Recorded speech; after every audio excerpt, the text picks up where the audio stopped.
பிரியமானவர்களே, கர்த்தராகிய இயேசு கிறிஸ்துவின் நாமத்தில் வாழ்த்துக்கள். தேவ கிருபையினால் இந்த புதிய வருடம் தொடங்கி ஒரு மாதம் முடித்து விட்டோம். இப்போதான் தொடங்கினோம். 31 நாட்கள் கடந்து போய்விட்டது. இதோ 2வது மாதத்திற்குள் பிரவேசித்திருக்கிறோம். இந்த பிப்ரவரி மாதத்திற்காக கர்த்தருடைய நாமத்திற்கு ஸ்தோத்திரம். இந்த மாதம் எப்படி இருக்க போகிறது என்று, கடந்த மாதம் எப்படி இருந்தோம், எப்படி நடத்தப்பட்டோம் என்பது அறிவோம். ஆனால் இந்த மாதம் எப்படி இருக்கும் எனக்கும் தெரியாது, உங்களுக்கும் தெரியாது. ஆனால் ஆண்டவர் எல்லாவற்றையும் அறிந்திருக்கிறார். ஆனால் இன்றைக்கு உங்களுக்கு ஒரே ஒரு வார்த்தை தான். இந்த வார்த்தையின் அடிப்படையில் இந்த மாதம் முழுவதும் ஒரு குறிப்பிட்ட வார்த்தைகளை சிந்திக்க போகிறோம். ஆண்டவர் நம்மோடு இருப்பதே பெரிய வாக்குத்தத்தம், ஒரு தைரியம், ஒரு ஆசீர்வாதம், ஒரு சமாதானம், ஒரு பலன். நாம் அவரோடு இருக்கும்போது, அவர் நம்மோடு இருக்கும்போது அதுவே நமக்கு கிடைத்த பெரிய பேரானந்தம். ஆனாலும் ஒரு வார்த்தை உங்களுக்கு நான் குறிப்பிடுகிறேன். ஆகாய் தீர்க்க தரிசன புஸ்தகம் 1 அதிகாரத்தின் ஒரு சில வார்த்தைகளை உங்களுக்கு நான் குறிப்பிட விரும்புகிறேன். ஆகாய் தீர்க்கதரிசன புஸ்தகம் 2 அதிகாரத்தின் சில வார்த்தைகள். 21, ஆகாய் 2:21. நீ யூதாவின் தலைவனாகிய செருபாபேலோட சொல்ல வேண்டியது என்னவென்றால், கர்த்தருக்கு சித்தமானால் இந்த மாதம் இந்த ஆகாய் புத்தகத்தை படிக்க போகிறோம். மற்ற இடங்களிலும் தியானிப்போம். யூதாவின் தலைவன் செருபாபேல். இவன் ஒரு தலைவன். யூதா ஒரு தலைவன். அவனுக்கு ஆண்டவர் சொல்றாரு, நீ சொல்ல வேண்டியது என்னவென்றால், ஆகாய் தீர்க்கதரிசியிடம் சொல்லி நீ சொல்ல வேண்டிய வார்த்தைகள் உண்டு. 22ஆம் வசனம், ராஜ்யங்களின் சிங்காசனத்தை கவிழ்த்து ஜாதிகளுடைய ராஜ்யங்களின் பலத்தை அழித்து ரதத்தையும் அதில் ஏறி இருக்கிறவைகளையும் கவிட்டு போடுவேன். கர்த்தர் என்ன சொல்றாரு பாருங்க. செருபாபேல் கிட்ட நீ சொல்லுப்பா ஆகாய், செருபாபேல் மூலம், அந்த தலைவன் மூலமாக என்னுடைய திட்டம் ஒன்று இருக்கிறது. அவனை கொண்டு பெரிய காரியங்களை செய்ய வேண்டும் என்று நான் தீர்மானித்திருக்கிறேன். அவனுக்கு அதை குறித்த ஒரு தெளிவு இல்லை. அதை செய்வதற்குரிய முயற்சியும் அவனால் முடியாது. ஆனால் நான் உன் மூலமாக சொல்லுகிற வார்த்தைய என் தாசன் செருபாபேல் நீ சொல்லும்போது அவன் கேட்டால் என்னுடைய இருதயத்தில் இருக்கிற காரியத்தை அவன் நிறைவேற்றுவான். ஆகவே நீ சொல்லு, ராஜ்யங்களின் சிங்காசனத்தை கவிழ்ப்பேன்.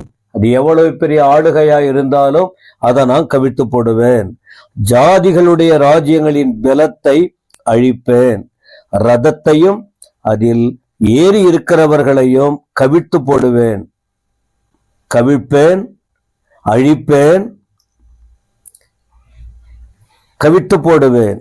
குதிரைகளோட அவைகளின் மேல் ஏறி இருப்பவர்களும் அவர் தங்கள் தங்கள் சகோதரின் பட்டயத்தாலே விழுவார்கள். ஆண்டவர் தம்முடைய திட்டத்தை நிறைவேற்ற, தம்முடைய பிள்ளைகளுக்காக ஒரு காரியத்தை செய்ய, தம்முடைய பிள்ளைகளுக்கென்று சிலர் செய்வதற்கு முன் வரும்போது இடைஞ்சலாய் இருக்கிற, தடையாய் இருக்கிற அதிகாரிகளையும் அதிகாரத்தையும் ஒன்றுமில்லாமல், அந்த பலத்தை, அந்த ஐஸ்வர்யத்தை, அதை சார்ந்த சகலவற்றையும் நான் ஒன்றுமில்லாமல் மாற்றி விடுவேன். ஒன்றுமில்லாமல் மாற்றி விடுவேன். அதான் இந்த 22ஆம் வசனத்தில் நாம பார்க்கிறோம். இதை யார் சொல்றது? தம்முடைய தாசன், தம்முடைய பிள்ளைகளுக்கு, தம்மால் மீட்கப்பட்டவர்களுக்கு, தம்மால் அழைக்கப்பட்டவர்களுக்கு, தம்முடைய வார்த்தையை சார்ந்து வாழ்கிறவர்களுக்கு, தேவனின் இருதயத்தை நிறைவேற்ற ஒப்பு கொடுக்கிறவர்களுக்கு, ஆண்டவரை சார்ந்து வாழ்ந்து அவருக்கு மகிமையை கொண்டு வர வேண்டும் என்று நினைக்கிற மக்களுக்கு ஆண்டவரே சொல்லுகிறார். சேனைகளின் கர்த்தர் சொல்லுகிறார். அப்ப இது சொல்றது யாரு? இந்த காரியத்தெல்லாம் நான் செஞ்சிருவேன். என் பிள்ளைகளுக்கு இடைஞ்சலா இருந்தா, என்னுடைய திட்டத்துக்கு மாறாக யார் செயல்பட்டாலும் அதை நான் மாற்றி விடுவேன் அப்படின்னு அவர் சொல்லிட்டு அடுத்து சொல்றாரு. சொல்றவர் யாருன்னா சேனைகளின் கர்த்தர், சேனைகளின் கர்த்தர். செயல்தியரின் குமாரனாகிய செருபாபேல் என்னும் ஊழியக்காரனே. என்ன சொல்ல போறாரு? செருபாபேல் யாரு? யூதாவின் தலைவன், ஒரு பொறுப்பாய் இருக்கிற ஒரு லீடர். அவனை ஆண்டவர் சொல்லுகிற வார்த்தை என்ன? செருபாபேல், நீ யார் தெரியுமா? என்னுடைய ஊழியக்காரன், எனக்கு சேவை செய்ய போகிற நபர் நீ, என்னுடைய காரியத்தை நிறைவேற்றக்கூடிய நபர் நீ, அதனால நீ என்னுடைய ஊழியக்காரன் சொல்லிட்டு, நான் உன்னை அந்நாளில் சேர்த்து கொண்டு, நீ இப்ப அடிமைத்தனத்துல இருக்கிறாய், நீ விடுதலை பெறாம வாழ்கிற, நீ ஒரு காரியம் உன் மேல ஒரு திட்டம் வச்சிருக்கிற, ஆனா இப்ப உனக்கு அது புரியவில்லை. ஒரு நாள் வரப்போகிறது, உன்னை நான் சேர்த்து கொள்ளுவேன்.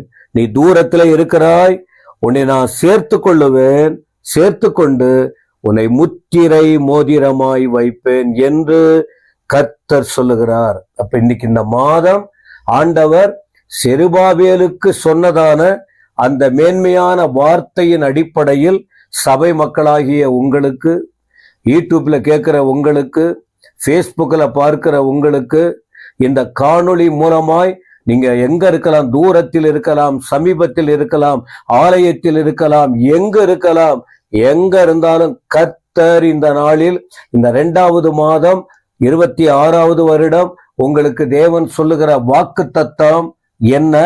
உங்களுக்கு முன்பாக இருக்கிற அந்த காரியம் சமபூமியாக மாற்றி போடுவேன், உன்னை நான் சேர்த்து கொள்ளுவேன், நீ என்னுடைய ஊழியக்காரன், நீ என்னுடைய மகன், நான் உன்னை முத்திரை மோதிரமாய் வைப்பேன், உயர்ந்த இடத்தில் நான் வைப்பேன் என்று கர்த்தர் சொல்லுகிறார். நான் உன்னை தெரிந்து கொண்டேன் என்று சேனைகளின் கர்த்தர் உரைக்கிறார் என்று சொல் என்று செருபாபேலுக்கு ஆண்டவர் சொன்னார். இதையேதான் இந்த மாதத்தில் நீங்கள் பிடித்து கொள்ளுங்கள். நாம தேவனுடைய பிள்ளைகள், கர்த்தரால் தெரிந்து கொள்ளப்பட்டவர்கள்.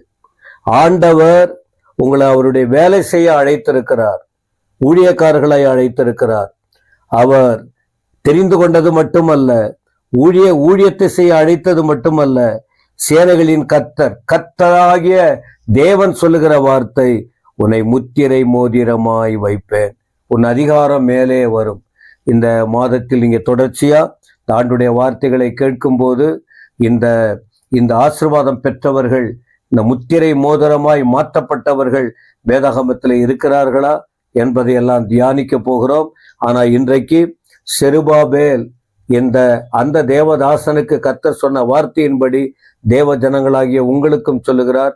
அப்ப நீங்க சொல்லி ஜெபம் பண்ணுங்க, ஆண்டவரே முத்திர மோதிரமா வைப்பன்னு சொன்னீங்களே, எனக்கு நான் ஒண்ணுமில்லாத இருக்கிறேன், எனக்கு ஒன்றும் தகுதியே இல்லை, எங்க வாழ்க்கையில நெருக்கமா இருக்கு, குறைவோடு இருக்கிறோம், பிரச்சனையோடு இருக்கிறோம், அவமானப்பட்டு இருக்கிறோம், அழுதுகிட்டு இருக்கிறோம், புறக்கணிக்கப்பட்டு இருக்கிறோம், சோர்ந்து போய் இருக்கிறோம். இந்த நிலையில நாங்க என்ன பண்ண போறோம் தெரியலங்கிற எண்ணத்தோடு இந்த சத்தத்தை கேட்கிற நீங்கள் இருக்கிறீர்களா? கர்த்தர் மாறாதவர், அவர் சொன்னதை நிறைவேற்றுகிறவர். அன்றைக்கு செருபாபேலுக்கு சொல்லி நிறைவேற்றினார்.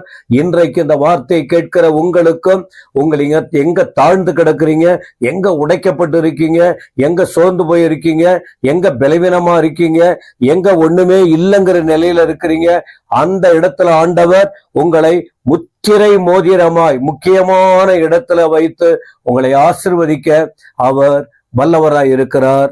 கர்த்தர் நம்புங்கள். இந்த மாதத்தில் செய்ய வேண்டியது என்ன தெரியுமா? நல்லா ஜெபம் பண்ணணும், நல்லா வேதத்தை படிக்கணும், கர்த்தருடைய வேலையை செய்யணும், பரிசுத்தமா வாழணும், அவர் வசனத்தை பிடித்து கொள்ளணும், அவருக்கு மகிமையா இருக்கணும், அவருக்கு மகிமையை கொண்டு வரணும். அதன் பிறகு பாருங்க, உங்களை கொண்டு ஆண்டவர் செய்கிற காரியம். கர்த்தர் உங்களை ஆசீர்வதிப்பார். இந்த வசனத்தை நான் விசுவாசிக்கிறேன், நீங்களும் விசுவாசிங்க. தேவன் உங்களை ஆசீர்வதிப்பாராக. ஆமேன், ஆமேன்.